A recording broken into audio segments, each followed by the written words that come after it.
This is the shore on 88.4 and the waves keep crushing in.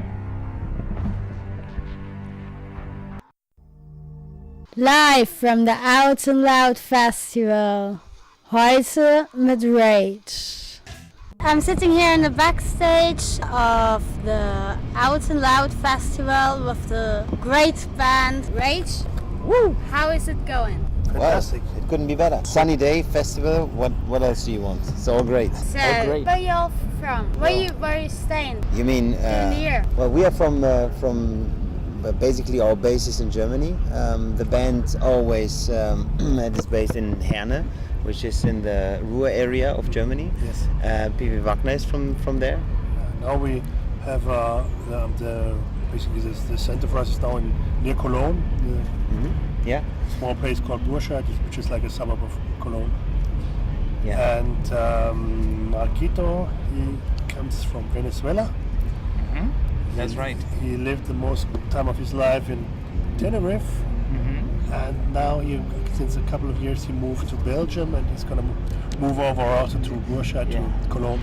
I'm kind of like a pizza, a piece of here, a piece of there, a piece of that, you know. So yet again the computer wins again, and I guess you're producing lots online, no? No, we don't. No, we don't. We get together. I mean, really, all the time. I mean, I'm not living so far from the guys. Just 2 hours. Just 2 hours away, so 200 kilometers or so. So we meet. Constantly. Okay. We meet constantly. And we work, I mean, the old school way. We don't do this computer thing that much. Online, no. That's right. The only online things are emails, like when we're gonna meet up. That's it. Exactly. And you grew up in the main area of metal. Yeah, basically yes. PV and I for sure. Yeah. Basically, Rage is one of the founding members of the German metal scene from back in the early 80s. Band has a more than 30-year history. I'm the only founding member left, but nevertheless, we have friends since 1988. Yes. Back then, he was a teenager. He got drum lessons from the drummer we had back then in Rage, Chris Eftimiadis, and later he became also his drum roadie. So he was always on tour with us. Yeah. Yeah, So Rage is for me, I mean, the part world of my is a life, village. yeah, of course. And the same with Marcos. Marcos is a freak fan for many, many years, and Devil strikes again. Why? Why the devil is a strike? Because the devil is loose. You can explain that. Why the devil strikes again? It was 20 years ago that he first showed up, and now he's coming back. Actually, the song title is related to an old song of Rage, Sent by the Devil, from the album Black and White in '95. And this is basically lyric-wise and also musical-wise, like part 2 of the song. Yeah, it's connected. Yes, and then later we just found it's also a nice album title.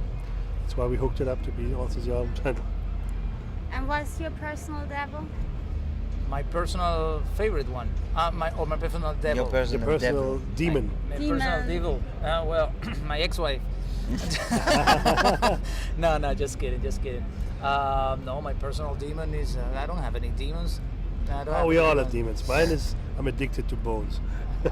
I'm addicted to golf, maybe. Well, my personal demon is myself. Oh. And the cigarettes. Inside there's the good and the bad, the plus, the minus. There's the devil and the angel. And I mean, you have to work with it every day. Yeah, sure. Everybody has his own demons. How is the metal scene in Herne now? In Herne. Yeah, there's no metal scene. At all. No, but in this area there's lots of metal. The No? Ruhr area, yeah, there's still a scene. Basically, of course, the old bands like us, Creator, Sodom, they're still there, and of course, like the big poles there. But there's also younger bands coming up. There's, for example, Layment is a band with old friends of mine. They're not really well known, but they're really cool guys. So there's music. There is a scene for sure. There is a scene. This is not gonna. I don't think this is not gonna die. No. But of course, it's not as it was back in the days.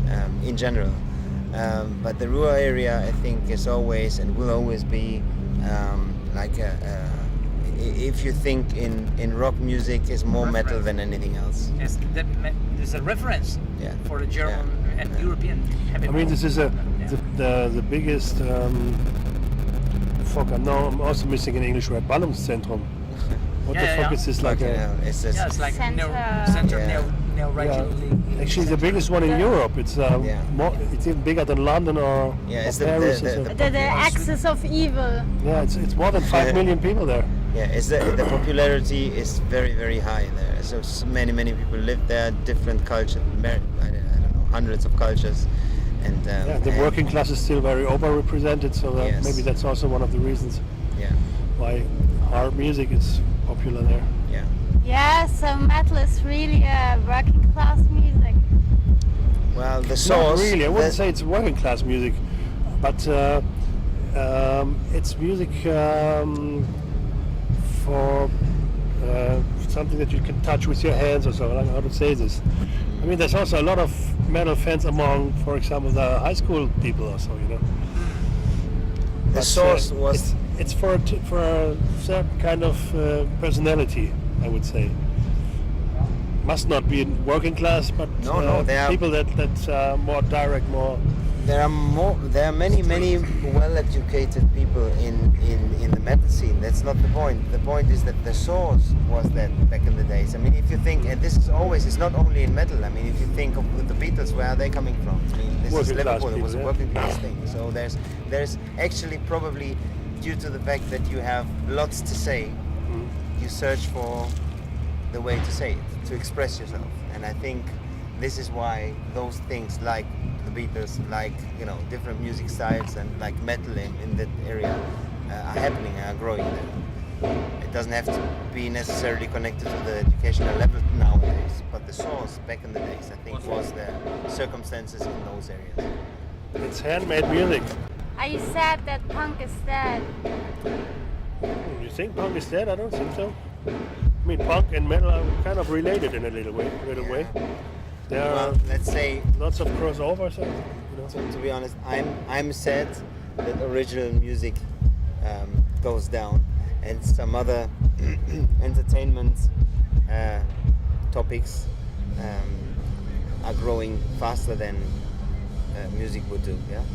So, how that you mean that that alternative music is not in the popular charts, or do you mean that it's just No, look. I mean, nowadays technology is giving a high acceleration to the world.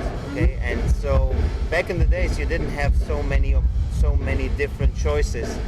What you can do with your time. You would play football, you would do some music, mainly you would do some rock music or so, you would go to the cinema. That's it. Today, with all those technology things and the access to everything at any time, you are distracted from this. So before you had 5 things, you could choose one, and one could be music.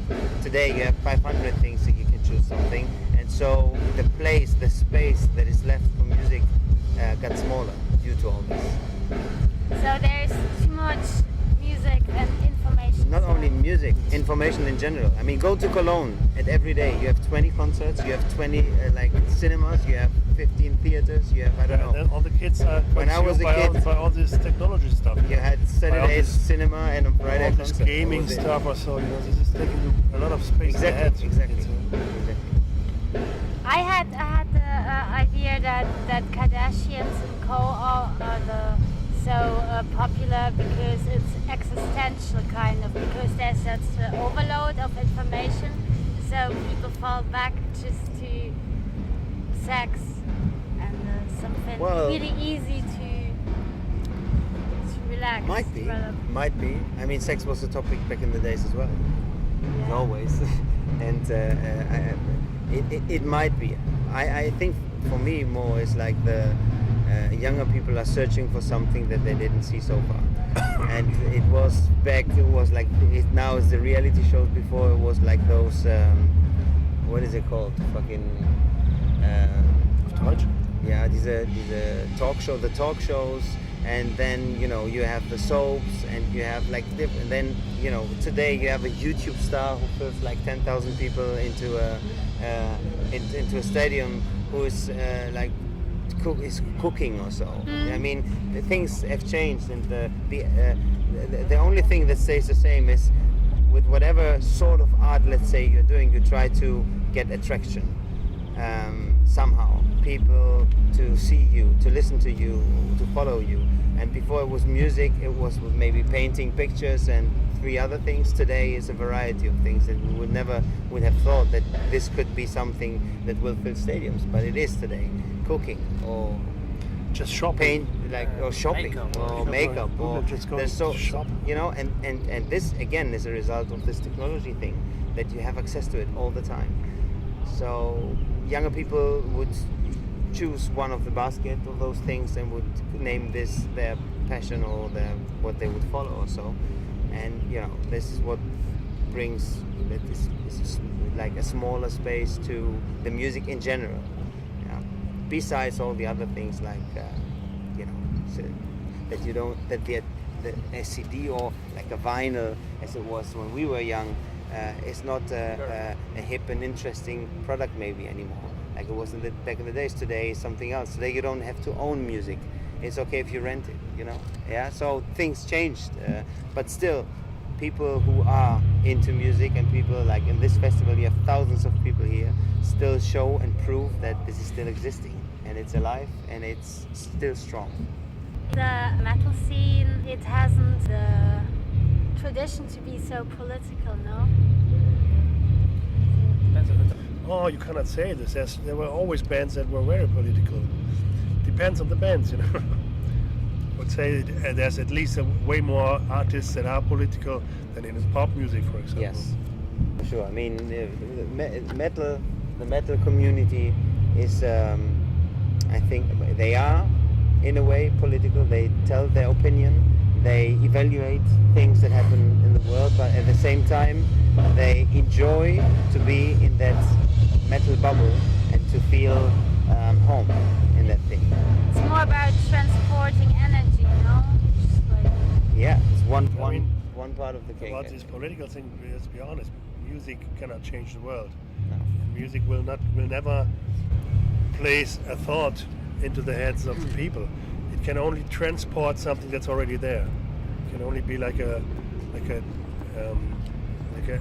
amplifying what is already in the heads. That's what music is for. It's just a voice for those who still don't know how to say what they think, what they feel. That's all. Well, punk rock made the people a bit more liberal for a while. It didn't make the people. Like I said, it was just amplifying what was already in their heads. But it was, of course, like a voice for them. That's what you could do with metal music. Of course, the same. There are some bands that transporting messages in their music. I mean, we also have sometimes political or social stuff in our lyrics, which can be like a transportation thing for the idea. But I don't believe that with music you could really change the world or start something in the heads of the people. I don't really think so. It has to be there already. Are you listening to death metal and black metal as well? Oh yeah, sure. I do. We do. There's a couple of bands in every genre that we like. Yeah. We're pretty open-minded about anything. Yeah. They sing a lot about death. Yeah, it's true. But I don't know. I see all this like one day. Ronnie James Dio said, I mean, we just bring the movies. The movies on the cinemas. You have like a story, so the bands give them their stories as well. I mean, it's like books. It's like movies for me. And I listen to a couple of black metal bands, not too much, but like death metal bands and stuff like that. Like I'm a big freak fan of Cataclysm and I don't know, and Death itself, and also Meshuggah and all that. So, but I just enjoyed it. That's it. I mean, it's like watching a horror movie sometimes. When you listen to a Slayer, it's like watching a horror movie. And I don't know for you guys, it's the same. Yeah.